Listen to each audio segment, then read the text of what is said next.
Hello everyone, welcome to Club Reaction to Rangers 3, Dundee 1 at a very eventful and a very wet day at Ibrox Stadium. I am Scott Carney and I'm on my own today in Edmondson House enjoying a pint after the game. And yeah, a crazy game and one that Kevin Clancy made his best to make it all about him. But Rangers have, we've got another 3 points on the board. The first half is really going to be the talking point of the entire match, I think, because a crazy half, an absolutely crazy half of football. The starting 11, there was I think 5 changes it was all in. Barisic's coming back in, Suter came in for Goldson. Midfield of Lundstrom and Fuentes, Cantwell played at the 10, and then it was Sima. Dessers came back in obviously for the injured Danilo, which is an absolute boot in the stones, but I suppose we'll discuss that in further podcasts. And Matondo coming back in as well for his first start in a while. Rangers didn't start the game well at all. We went a goal down, very sloppy defending, and a kind of theme that continued throughout the first half. I thought Rangers were pretty all over the place at the back today, but ultimately the response from Rangers was very good indeed. Dessers, I thought, takes his goal very well. His first shot's kind of blocked off, and his second shot he absolutely rifles it into the top corner to get his back in terms. We're then rewarded a penalty. We get to hear the famous 3 words that we all love to hear: penalty to Rangers. James Tavernier steps up and puts it away. I've not seen the penalty back, so I'm not really sure what happened. It's something I'm going to need to look into.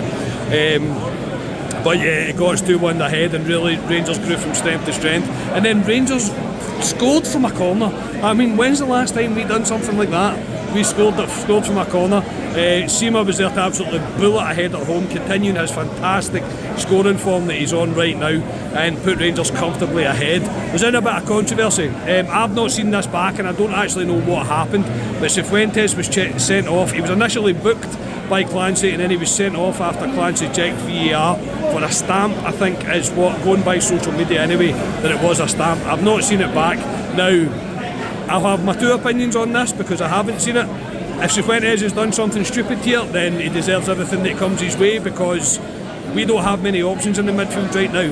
But I'm going to put my eggs in the basket of that Clancy's a bit of an idiot, and based on the rest of the half and the rest of the game even that we've seen from Kevin Clancy, I would imagine it's pretty much probably a soft one. But it is one I'll need to wait and see. But it didn't have to put Rangers up against it. We're now down to 10 men, we've got 45 minutes to see it out. At half time, Clement decided to take off Cantwell, who I thought was good in the second quarter of the game, the first half even. I thought he was much better. I thought he started quiet, but he was much better towards the end of the half. But he took him off, put McCausland on, and put Sterling into the midfield alongside Lundstrom. More of a 4-4-1, and I think it was more survival mode more than anything else.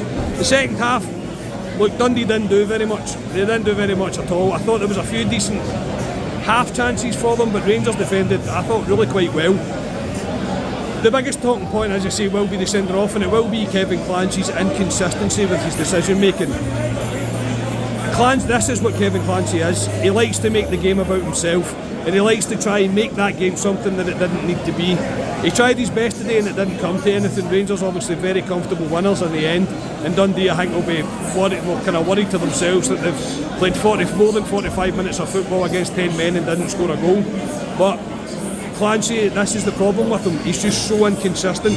His decisions that he makes. There was a pull back on Dessers that he didn't book him for. Exactly the same thing happens with Borna Barisic does it, and he books Borna Barisic. This is the inconsistencies we talk about.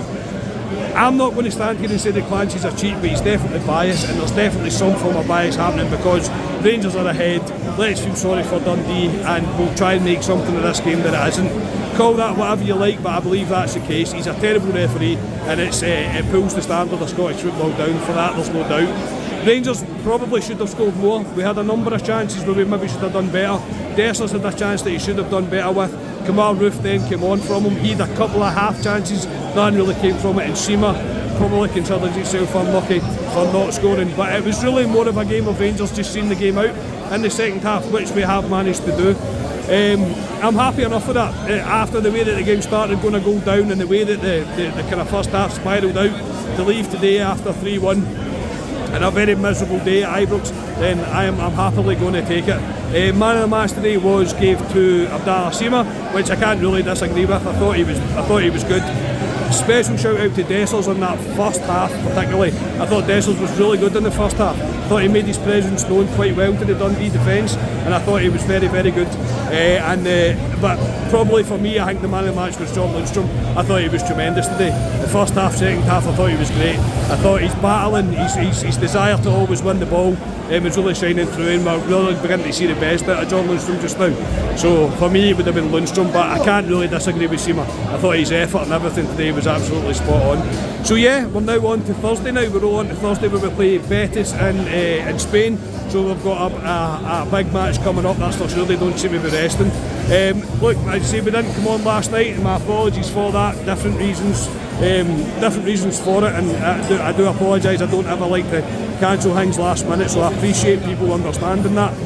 But we will be back. We'll be back on Tuesday with Club Deck Corner, one way or another. We'll be there, and yeah, we'll discuss more. I think more about the injury problems that seem to be kind of railing through the club just now. It's a big disappointment, the fact that Lawrence and Danilo are out, especially when it looked like both of them were trying to find form. I think Danilo's another conversation, but Lawrence especially was finding a bit of form, and now we're kind of back to square one.